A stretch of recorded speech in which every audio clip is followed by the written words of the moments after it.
پاکستان نے اسرائیل کا ڈرون کیسے گرایا اور اسرائیل کا کتنا بڑا نقصان ہوا؟ السلام علیکم دوستو، کیا آپ جانتے ہیں کہ پاکستان اور اسرائیل نے کبھی ایک دوسرے کے خلاف براہ راست جنگ نہیں لڑی، لیکن جہاں بھی اس کا بالواسطہ سامنا ہوا وہاں ہمیشہ پاکستان نے اپنی مہارت اور عزم کا لوہا منوایا۔ جی ہاں، ہم بات کر رہے ہیں اس لمحے کی جب پاکستان نے دنیا میں پہلی بار اسرائیلی ساختہ بھارتی جاسوس ڈرون کو مار گرایا تھا۔ سوچیں کہ ایک ایسا ڈرون جو جدید sensor, state of the art technology اور ناقابل شکست سمجھا جاتا تھا، اسے پاکستانی ایئر فورس کے ایک بہادر پائلٹ نے نہ صرف شناخت کیا بلکہ اپنے ہدف پر لاجواب کامیابی سے وار بھی کیا۔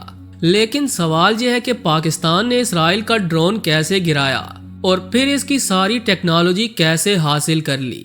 یہ سب کچھ جاننے کے لیے ویڈیو کو آخر تک ضرور دیکھیے گا، اور اگر آپ چینل پر نئے ہیں تو ہمارے چینل کو سبسکرائب کرتے ہوئے بیل آئیکن ضرور دبائیں تاکہ ہر نئی آنے والی ویڈیو کا نوٹیفیکیشن آپ تک بروقت پہنچتا رہا کرے۔ تو آئیے چل کر موضوع کا باقاعدہ آغاز کرتے ہیں۔ پیارے دوستو، پاکستان اور اسرائیل کے تعلقات کی تاریخ شاید براہ راست جنگوں سے خالی ہو، لیکن جہاں کہیں بھی ان کا بالواسطہ آمنا سامنا ہوا وہاں پاکستان نے اپنی صلاحیتوں کا لوہا منوا ڈالا۔ مثال کے طور پر 1964 میں اردن کی فضائیہ نے اسرائیلی جنگی طیاروں کو شکست دی، اور یہ ممکن ہوا پاکستانی پائلٹس کی تربیت کی وجہ سے۔ یہی نہیں، 1967 کی عرب اسرائیل جنگ میں فلائٹ لیفٹیننٹ سیف الاعظم نے اسرائیل کے 3 جنگی طیارے مار گرائے، جو آج تک ایک ناقابل توڑ ریکارڈ ہے۔ اور 1973 کی جنگ میں ایئر کموڈور ستار الوی نے اسرائیلی معراج طیارے کو تباہ کیا، جس کی یادگار آج بھی ہمارے پاس محفوظ ہے، اور یہ دونوں پائلٹ پاکستان سے تعلق رکھتے تھے۔ یہ سب صرف تاریخی واقعات نہیں بلکہ پاکستان کی مہارت اور دفاعی حکمت عملی کا واضح ثبوت ہیں، اور انہی کامیابیوں نے دنیا کو دکھایا کہ پاکستان نہ صرف اپنی سرحدوں کی حفاظت کرنا جانتا ہے بلکہ اپنے دشمنوں کو ہر قدم پر حیران بھی کر سکتا ہے۔ اب بات کرتے ہیں اس حیرت انگیز واقعے کی جب پاکستان نے اسرائیلی ساختہ جاسوس ڈرون کو نشانہ بنایا۔ پیارے دوستو، جس ڈرون کو پاکستان نے نشانہ بنایا تھا وہ کوئی عام ڈرون نہیں بلکہ اسرائیل کی جدید ٹیکنالوجی کا شاہکار تھا۔ اسے IA سرچرز کہا جاتا تھا۔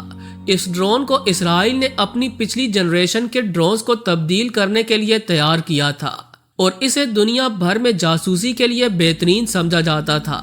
اس میں جدید ترین سینسر اور AWACS موجود تھے جو دشمن کی دفاعی لائنز کو چھپ کر عبور کرنے کی صلاحیت رکھتے تھے۔ 350 کلومیٹر تک کی رینج، 20 گھنٹے کی مسلسل پرواز کی صلاحیت اور 21,000 فٹ کی بلندی پر اڑنے کی طاقت اسے ناقابل رسائی بناتی تھی۔ اس کی آواز اتنی ہلکی تھی کہ کسی بھی آڈیو ڈیٹیکشن سسٹم سے بچ سکتا تھا۔ بھارت نے اس ڈرون کو اسرائیل سے خفیہ طور پر حاصل کیا اور پاکستان کے خلاف جاسوسی کے لیے استعمال کیا، لیکن پاکستان نے اسے کیسے پکڑا، یہ اپنی جگہ ایک حیرت انگیز کہانی ہے۔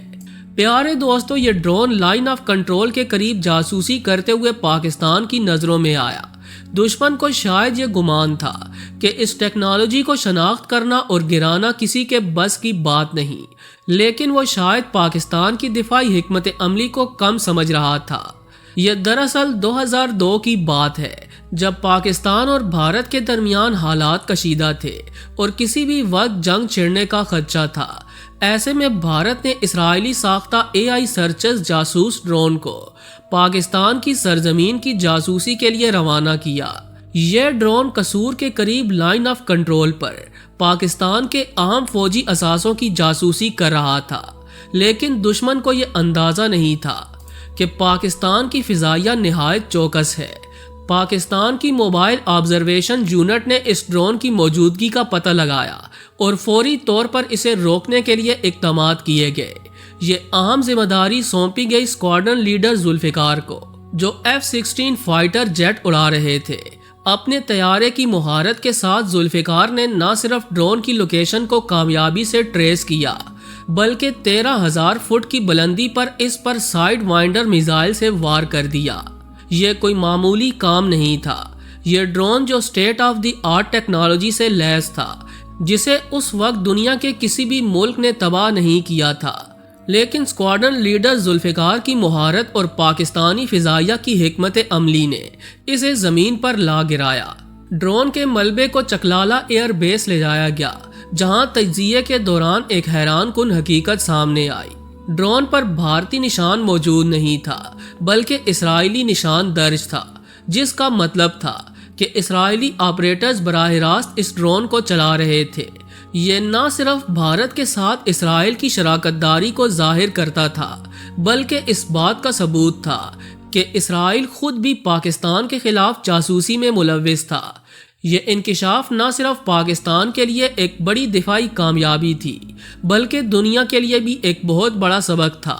اس واقعے نے ثابت کر دیا کہ جب قوم کا دفاعی نظام مستعد ہو تو دشمن کے پاس کتنے ہی جدید ہتھیار کیوں نہ ہوں، وہ کامیاب نہیں ہو سکتے۔ اس کامیابی نے پاکستان کو پوری دنیا میں ایک منفرد مقام دلوایا اور پاکستان دنیا کا پہلا ملک بن گیا جس نے اس قسم کے جدید جاسوس ڈرون کو کامیابی سے مار گرایا، اور اسی کامیابی کی بدولت پوری دنیا میں پاکستانی فضائیہ اور بری افواج کی دھاک بیٹھ گئی، جس سے دشمن آج تک ڈرتا ہے۔ یہی وجہ ہے کہ بھارت جیسا ملک پاکستان سے پنگا لینے سے پہلے 100 بار سوچتا ہے۔ آخر میں دعا ہے کہ اللہ تعالیٰ تا قیامت پاکستان کو سلامت رکھے اور پاکستان کے دشمنوں کو نیست و نابود کرے۔ آمین ثم آمین۔ جی تو پیارے دوستو، یہ تھی آج کی ویڈیو کیسی لگی کمنٹ کر کے ہمیں ضرور آگاہ کیجیے گا، اور ایسی مزید ویڈیوز دیکھنے کے لیے ہمارے چینل کو سبسکرائب کرنا ہرگز نہ بھولیں۔ آج کے لیے بس اتنا ہی، اگلی ویڈیو تک کے لیے اللہ نگہبان۔